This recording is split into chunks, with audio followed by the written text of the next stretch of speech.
सबसे पहले हमारा जो इस विषय पर पहला क्लास हुआ था कि रासायनिक अभिक्रिया एवं समीकरण।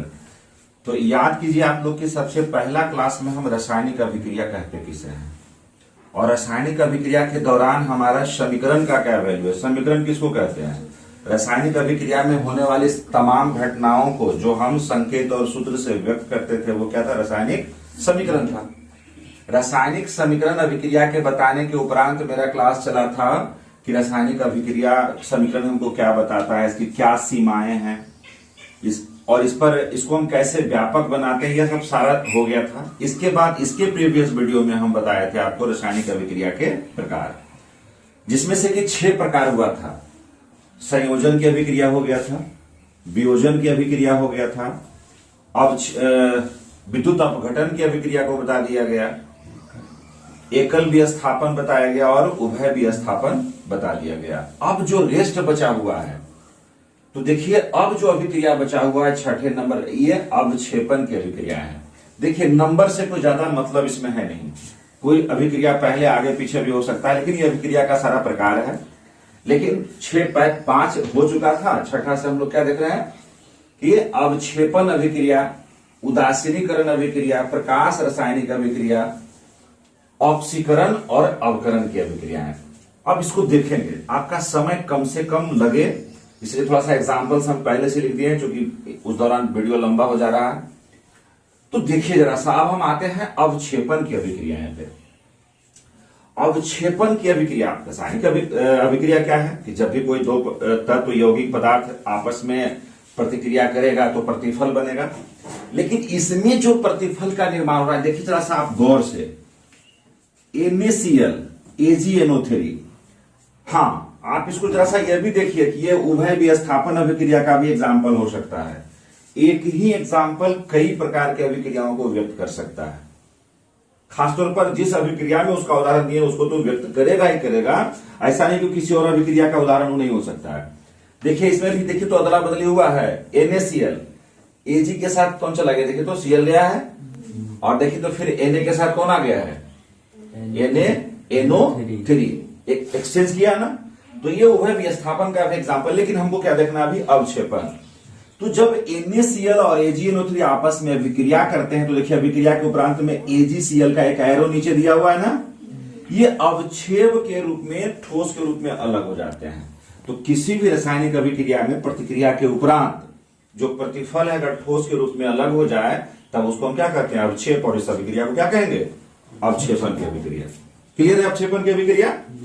अभिक्षेपण की अभिक्रिया क्या हो गया कि जब कोई तत्व यौगिक आपस में अभिक्रिया करके उसका प्रतिफल क्या हो, एक ठोस पदार्थ के रूप में अलग हो जाए तब हम उसको क्या कहते हैं, अवक्षेपण की अभिक्रिया। क्लियर है? चलिए आगे बढ़ते हैं। उदासीनीकरण क्या है? उदासीनीकरण शब्द को जरा सा समझिए। उदासीन हो जाना, उदासीनीकरण का मतलब पूरा उदासीन, न्यूट्रल हो जाना। कैसे? इसका मतलब है कि पहले कहीं ना कहीं उदासीन वो नहीं है, अब वो उदासीन होगा, उसको हम लोग क्या कहेंगे, उदासीनीकरण। तो एक्चुअली होता क्या है इसमें कि जब देखिए यहां HCl NaOH, जब अम्ल क्षार के साथ, किसके साथ, पहले अम्ल है फिर क्षार है, दोनों क्या है, एक अम्लीय है एक क्षारीय है। जब दोनों को आपस में अभिक्रिया हम करवाते हैं तो क्या होता है, ना अम्ल रहता है ना क्षार, दोनों का एक दूसरे को क्या करता है, वो कैंसिल कर देता है। दोनों एक दूसरे को क्या करता है, कैंसिल कर दिया। मतलब अब ना ये अम्लीय रह गया ना क्षारीय, क्या हो गया, उदासीन बन गया। देखिए लवण बन गया, इसको आप लवणीकरण भी कर सकते हैं। उदासीनीकरण का दूसरा नाम क्या है, लवणीकरण। चूंकि इसमें लवण बन रहा है तो लवणीकरण भी कर सकते हैं। तो ये अम्ल और क्षार आपस में अभिक्रिया करके लवण का निर्माण करते हैं, अर्थात एक उदासीन यौगिक। उदासीन यौगिक का मतलब ना अम्ल है ना क्षार है, और बाद में जल बनाया, तो आप इस अभिक्रिया को क्या कह सकते हैं, उदासीनीकरण अभिक्रिया। मतलब अम्ल और क्षार को आपस में मिलाने से अभिक्रिया के उपरांत जब अम्ल क्षार को मिलाएंगे, अभिक्रिया होगा तो क्या होगा, दोनों उदासीन हो गया। इस अभिक्रिया को क्या कहेंगे, उदासीनीकरण। क्या कहेंगे इस अभिक्रिया को, एग्जाम्पल में भी देख लीजिए क्या हो गया है, ये अम्ल था HCl, NaOH क्या है, ये क्षार है, दोनों आपस में अभिक्रिया का क्या बनाया, NaCl। NaCl नमक आप जो खाते हैं घर में, सोडियम क्लोराइड का जो लवण है वो क्या है, उदासीन है ना, वो अम्लीय है ना क्षारीय है, वो क्या है, उदासीन है। तो ये और एक दूसरा उदाहरण आपका H2SO4, ये अम्ल हो गया। 2KOH, ये भी क्या हो गया, क्षार हो गया। ये अम्ल और क्षार आपस में मिला क्या हो गया, K2SO4, लवण बन गया और जल बन गया। तो इस अभिक्रिया को हम लोग क्या कहेंगे, उदासीनीकरण। क्लियर है ना। आ जाइए प्रकाश रासायनिक अभिक्रियाएं, नाम से ही पूरा परिचित है, प्रकाश रासायनिक अभिक्रिया है। इसका मतलब है कहीं इसमें प्रकाश का वैल्यू है। ये प्रकाश की उपस्थिति में होने वाली अभिक्रिया को हम क्या कहते हैं, कोई भी रासायनिक अभिक्रिया जब वो प्रकाश किसी भी हीट में के प्रेजेंस में अगर होता है तो उसको हम क्या कहते हैं, प्रकाश रासायनिक अभिक्रिया कहेंगे। जैसे देखिए इस उदाहरण में H2Cl2, जब इस पर लाइट पड़ेगा तब जाकर के 2HCl बन रहा है, ठीक है। उसके बाद जो सबसे इंपॉर्टेंट एग्जांपल्स आपका है कि आपको एक अभिक्रिया बचपन से पढ़ाया गया होगा, प्रकाश रासायनिक अभिक्रिया में प्रकाश संश्लेषण। सुने हैं प्रकाश संश्लेषण का नाम, क्या है प्रकाश संश्लेषण? हरे पेड़ पौधे अपना भोजन बनाते हैं किसके उपस्थिति में, सूर्य प्रकाश की उपस्थिति में, और किसके प्रेजेंस में, और भी कुछ रहता है पर्नरिक। तो ये जो अभिक्रिया हो रहा है सनलाइट में ही हो रहा है, रात में नहीं होता है प्रकाश संश्लेषण। सुबह में जब धूप आती है तब ये अभिक्रिया हो रहा है, यानी किसकी उपस्थिति में हो रहा है, सूर्य प्रकाश की उपस्थिति में। तो इस अभिक्रिया को क्या कहेंगे, प्रकाश रासायनिक अभिक्रिया। क्योंकि अभिक्रिया जो रासायनिक अभिक्रिया हो रही है, नया पदार्थ बन रहा है, स्टार्च बन रहा है, पौधे अपना भोजन बना रहे हैं, वो कैसे बना रहे हैं, सूर्य प्रकाश के उपस्थिति में। तो इसको हम लोग क्या कहेंगे, प्रकाश रासायनिक अभिक्रिया। देखिए कार्बन डाइऑक्साइड जल लेकर के क्या बनाया, ग्लूकोज बनाया ना जी, और फिर ऑक्सीजन हमको मुक्त कर रहा है। प्रकाश संश्लेषण की अभिक्रिया सबको पता होगा, बचपन से पढ़ाया जा रहा है। तो ये किसका उदाहरण हो गया, प्रकाश रासायनिक अभिक्रिया। आइए एक नेक्स्ट, मेरे ख्याल से लास्ट है जो बड़ा इंपॉर्टेंट है, ऑक्सीकरण और अवकरण। ऑक्सीकरण अवकरण, इसके नाम पे ही पहले हम जाते हैं। ऑक्सीकरण का मतलब है क्या है कि ऑक्सीजन वो गेन कर रहा है, मतलब ऑक्सीजन उसके साथ संपर्क कर रहा है। और अवकरण को थोड़ा सा समझना है क्योंकि अवकरण में पता नहीं चल रहा है।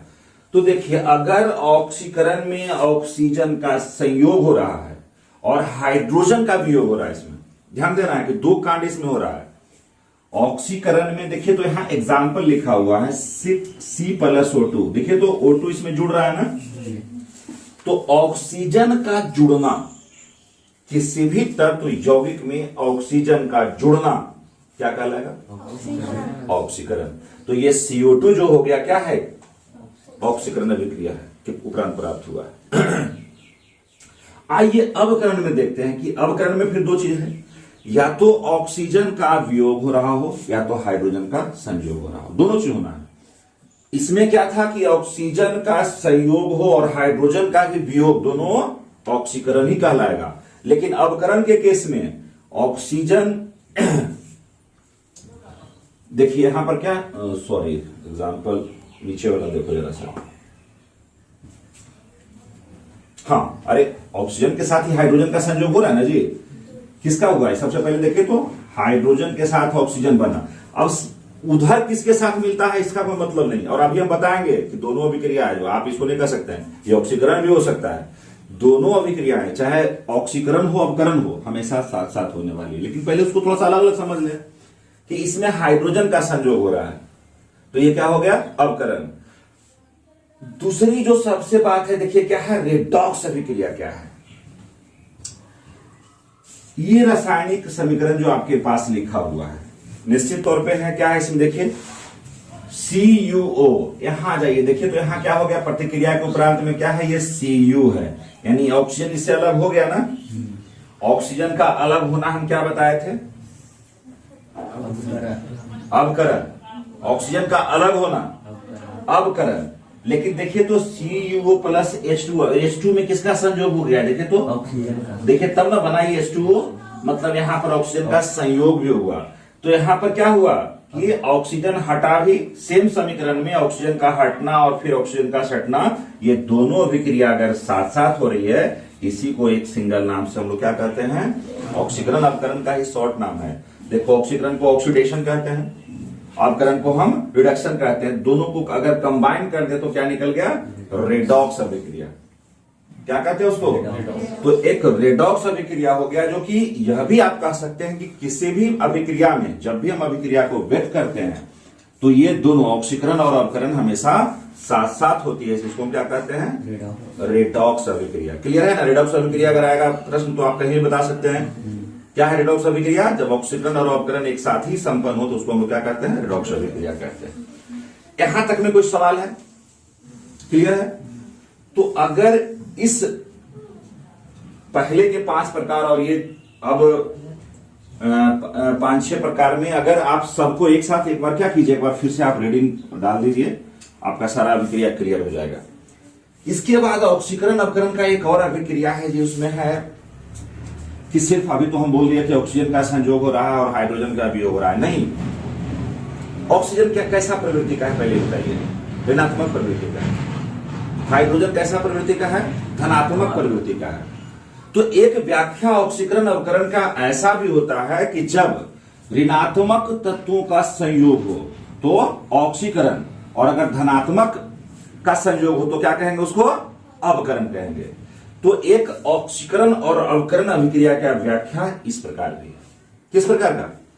कि जब धनात्मक का संयोग हो तो अवकरण और जब ऋणात्मक का संयोग हो तो ऑक्सीकरण। तो अब ये जो आपका सारे प्रकार है रासायनिक अभिक्रिया के, जो भी प्रकार हैं, इसको क्या कीजिए, देखिए एग्जांपल्स 1-2 हम दे सकते हैं। बुक में आपका बहुत सारा एग्जांपल मिलेगा, सब एग्जांपल से आप समझने का प्रयास कीजिए कि जो क्या उसका डेफिनेशन कह रहा है उसको फॉलो कर रहा है या नहीं कर रहा है। तो चलिए, अब क्षेपण क्लियर हो गया, उदासीनीकरण क्लियर हो गया, प्रकाश रासायनिक सब अभिक्रिया क्लियर हो गया, ऑक्सीकरण और अवकरण आपका क्लियर हो गया। क्लियर हुआ है कि नहीं हुआ? पहले बताओ, सबको समझ में आ गया है? अब इसके जो आगे का सेगमेंट होगा कि ये रासायनिक, ये अभी ऑक्सीकरण अवकरण का हमारे दैनिक जीवन में क्या उपयोग है, क्या कुछ हो रहा है हमारे आसपास जिसमें हम समझें कि ऑक्सीकरण हो रहा है। खाना खाते हैं आप लोग रोज, खाना पचता भी होगा। कैसे पच रहा है भोजन? ऑक्सीकरण की अभिक्रिया हो रही है। आप ऑक्सीजन लेते हैं ना, ऑक्सीजन लेते हैं तब जाके आपका जो भोजन है तब डाइजेस्ट होता है, दैट मीन्स जलता है, तब उसको हम लोग क्या कहते हैं? कि ऑक्सीकरण हो रहा है। ऑक्सीकरण के चलते आपका भोजन का पचना हुआ। आग का जलना, घर में आग जल रहा है, बताइए तो बिना ऑक्सीजन का आग जल सकेगा? तो आग अगर ऑक्सीजन की मदद से जो कुछ अभी, और जलना दहन क्या है? अभिक्रिया है, आगे पढ़ेंगे हम लोग। दहन भी क्या है? एक प्रकार की अभिक्रिया है। कैसे अभिक्रिया है? ऑक्सीकरण की अभिक्रिया है। तो ऑक्सीजन का उसमें संयोग हो रहा है और क्या? तो ऑक्सीकरण हो गया। खाना हम लोग बना करके छोड़ते हैं तो खाना आपका खराब हो जाता है ना? क्या खाना आप बना करके छोड़ते हैं तो लगातार कंटिन्यू बहुत अच्छा रह जाता है या खराब हो जाता है? तो खाना कैसे खराब हो जा रहा है? खाना का भी ऑक्सीकरण हो रहा है। वो क्या होता है? जब हम उसको बना के छोड़ते हैं फिर धीरे धीरे ऑक्सीजन के साथ संपर्क में आकर के वो क्या होता है? टूट जाता है। टूट करके उसका स्वाद और गंध बदल जाता है। उसी को तो खाना खराब होना कहते हैं ना, बासी खाना कहते हैं। ठीक है, वो अलग चीज बन गया। उसकी जो क्वालिटी उसका जो बना हुआ ताजा भोजन का था वो दुर्गंध युक्त, यानी बासी भोजन का वो सारा प्रवृत्ति वो नहीं रहता, वो बिल्कुल एक अलग चीज बन जाता। और एक अलग चीज बन जाना रासायनिक अभिक्रिया है। तो भोजन का दुर्गंधित हो जाना या खराब हो जाना, जिसको हम लोग कहते हैं बासी हो जाना, खट्टा हो जाना, यह भी क्या है? ऑक्सीकरण अवकरण अभिक्रिया के उपरांत ही होता है।